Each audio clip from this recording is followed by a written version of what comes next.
कैसे वो लोग सरेआम कानून का उल्लंघन कर रहे हैं और किसी परिवार का, किसी व्यक्ति का, किसी संस्था का जो प्रॉपर्टी है, जो मेडिकल कॉलेज है, उसको न सिर्फ कब्जा कर लिया, उसको 25-30 वर्ष से अपने कंट्रोल में रखे हैं। ये वो दिलीप जायसवाल हैं जो बीजेपी के अध्यक्ष हैं और साथ ही राबड़ी देवी के मुंह बोले भाई भी हैं। ये सारे नेता एक साथ मिलके, जिसमें राजद के लोग भी शामिल हैं और जिसमें भाजपा के लोग भी शामिल हैं। राजद का नेतृत्व तो ये कह रहा है कि हम लोग भाजपा से लड़ाई लड़ रहे हैं और भाजपा का अध्यक्ष, राज्य का अध्यक्ष, उसने एक सिखों के कॉलेज को जबरदस्ती कब्जा किया हुआ है। उसको राजद की इतनी बड़ी नेत्री राबड़ी देवी कह रहे हैं कि मेरा मुंह बोला भाई है और उनके मुख्यमंत्री रहते हुए ये कब्जा हुआ है। और तो ये दिखाता है कि भाजपा, राजद, जदयू, ये सब when it comes to personal profitary, 50 से ज्यादा अलग अलग पॉलिटिकल परिवार के लोग, उनके बच्चे, उनके परिवार के सदस्य बिना किसी एडमिशन टेस्ट के मैनेजमेंट कोटा से इस कॉलेज में उन्होंने एडमिशन लिया।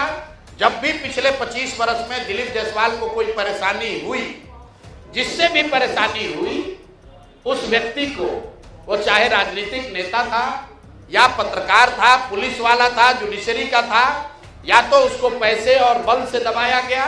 अगर नहीं हुआ तो उसके परिवार में किसी आदमी को मेडिकल में सीट देकर इस आदमी ने मैनेज किया। नमस्कार, द इंडिया टॉप देख रहे हैं, मैं हूं अखंड ज्योति। देखिए, जन सुराज के नेता प्रशांत किशोर भारतीय जनता पार्टी के नेता की पोल खोलते नजर आ रहे हैं। देखिए, गंभीर आरोप जो है वह लगाते नजर आ रहे हैं भारतीय जनता पार्टी के प्रदेश अध्यक्ष दिलीप जायसवाल के ऊपर। देखिए, पिछले दिनों भी उन्होंने कॉलेज पर कब्जे की बात को लेकर सीधे तौर पर मीडिया के सामने रखा था और एक बार फिर से वह बड़ी बात कहते नजर आ रहे हैं। क्या कुछ कह रहे हैं, पहले पूरे बातों को सुनिए। देखिए, ये बात किसी एक व्यक्ति, एक संस्था की नहीं है। बिहार में जो कानून के रक्षक हैं, जिनके कंधों पर ये जिम्मेवारी है कि कानूनी व्यवस्था बनी रहे, कैसे वो लोग सरेआम कानून का उल्लंघन कर रहे हैं और किसी परिवार का, किसी व्यक्ति का, किसी संस्था का जो प्रॉपर्टी है, जो मेडिकल कॉलेज है, उसको न सिर्फ कब्जा कर लिया, उसको 25-30 वर्ष से अपने कंट्रोल में रखे हैं। और ये उस दल के अध्यक्ष हैं जो चाल चरित्र चेहरा की बात करता है।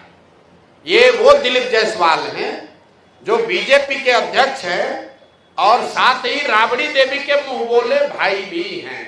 ध्यान रखिए, ये कब्जा इसलिए नहीं किए हैं कि ये बीजेपी के अध्यक्ष है। ये कब्जा इसलिए कर पाए हैं कि हमाम में सब नंगे हैं। ये सारे नेता एक साथ मिलके, जिसमें राजद के लोग भी शामिल हैं और जिसमें भाजपा के लोग भी शामिल हैं, सुबह शाम राजद का नेतृत्व तो ये कह रहा है कि हम लोग भाजपा से लड़ाई लड़ रहे हैं और भाजपा का अध्यक्ष, राज्य का अध्यक्ष, उसने एक सिखों के कॉलेज को जबरदस्ती कब्जा किया हुआ है। उसको राजद की इतनी बड़ी नेत्री राबड़ी देवी कह रहे हैं कि मेरा मुंह बोला भाई है और उनके मुख्यमंत्री रहते हुए ये कब्जा हुआ है और उसके बाद लगातार ये कब्जा बना हुआ है। तो ये दिखाता है कि भाजपा, राजद, जदयू, ये सब when it comes to personal profitary, व्यक्तिगत लाभ की जहां बात आती है तो ये सब लोग आपस में मिल जाते हैं। आपने सरदार मौलेश्वर सिंह के बच्चों से सुना, लीगल स्थिति आपने सुनी। भाई, जो व्यक्ति उस कॉलेज में क्लर्क भी बाद में बने, पहले जो इन लोगों ने कॉलेज को शुरू किया उसके हेल्पर थे, फिर कॉलेज में क्लर्क बने, फिर उसके बाद वहीं पर एडमिनिस्ट्रेटर बने, फिर उन्होंने ट्रस्टी जो था उसी को हटा दिया, खुद ही मैनेजिंग ट्रस्टी या डायरेक्टर बन गए, अपने बेटे को ला दिया, अपने बहू को डाल दिया और जो लोग भी ओरिजिनल बनाने वाले थे सबको हटा दिया। उन्होंने जो किया ये तो बहुत गंभीर विषय है, लेकिन आपके हमारे लिए गंभीर विषय ये है कि बिहार में 25 साल से ये चीज चल रहा है, आज तक न किसी ने आवाज उठाई, न उन पर कोई कार्रवाई हुई, न उस आदमी को कोई डर है, बल्कि वो आदमी क्लर्क से बढ़ते बढ़ते अब भाजपा का यहाँ का अध्यक्ष बन गया है। ये कैसे संभव है? ऐसा नहीं है कि बीच में मामला उठा नहीं है। एक व्यक्ति राजेश शाह की इसमें संदिग्ध हत्या भी हुई है, उस पर केस भी हुआ है। उस परिवार के लोग मुख्यमंत्री के दरबार में नीतीश कुमार से आकर मिले हैं।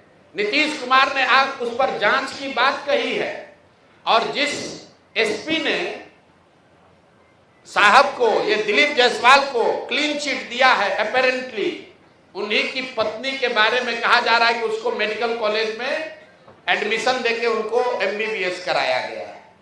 तो ये जो पूरा मॉडल है कि इस कॉलेज का इस्तेमाल राजनीतिक लाभ और पैट्रोनेज के लिए खुलेआम 25 साल से किया जा रहा है।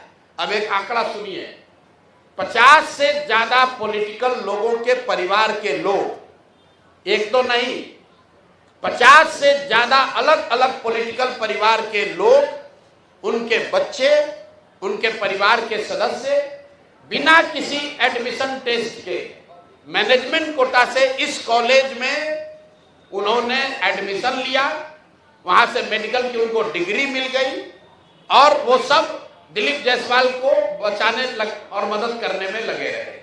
जब भी पिछले 25 वर्ष में दिलीप जायसवाल को कोई परेशानी हुई, जिससे भी परेशानी हुई, उस व्यक्ति को, वो चाहे राजनीतिक नेता था या पत्रकार था, पुलिस वाला था, जुडिशरी का था, या तो उसको पैसे और बल से दबाया गया, अगर नहीं हुआ तो उसके परिवार में किसी आदमी को मेडिकल में सीट देकर इस आदमी ने मैनेज किया। और इतनी बड़ी बात 25-30 साल से लगातार चल रही है, और किसी की हिम्मत नहीं है कि दिलीप जायसवाल पर सवाल उठाए।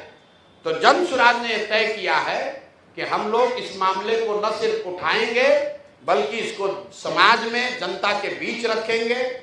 जैसा गिरी जी ने बताया, इसकी लीगल लड़ाई लड़ेंगे। आपने सही तौर पर सुना, वरना केवल भारतीय जनता पार्टी के प्रदेश अध्यक्ष दिलीप जायसवाल पर भड़कते नजर आ रहे, बल्कि राष्ट्रीय जनता दल, राबड़ी देवी, लालू परिवार पर भी जमकर इस दौरान भड़कते नजर आ रहे थे। वह सीधे सीधे, चूंकि पिछले दिनों भी वह मीडिया के सामने कॉलेज पर कब्जे की जो बात है वह कहते नजर आ रहे थे, और एक बार फिर से दिलीप जायसवाल के ऊपर गंभीर आरोप लगाते नजर आ रहे, बड़ा खुलासा करते नजर आ रहे थे।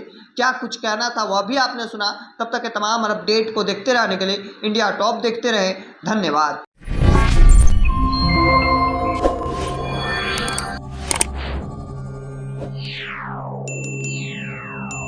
Yeah.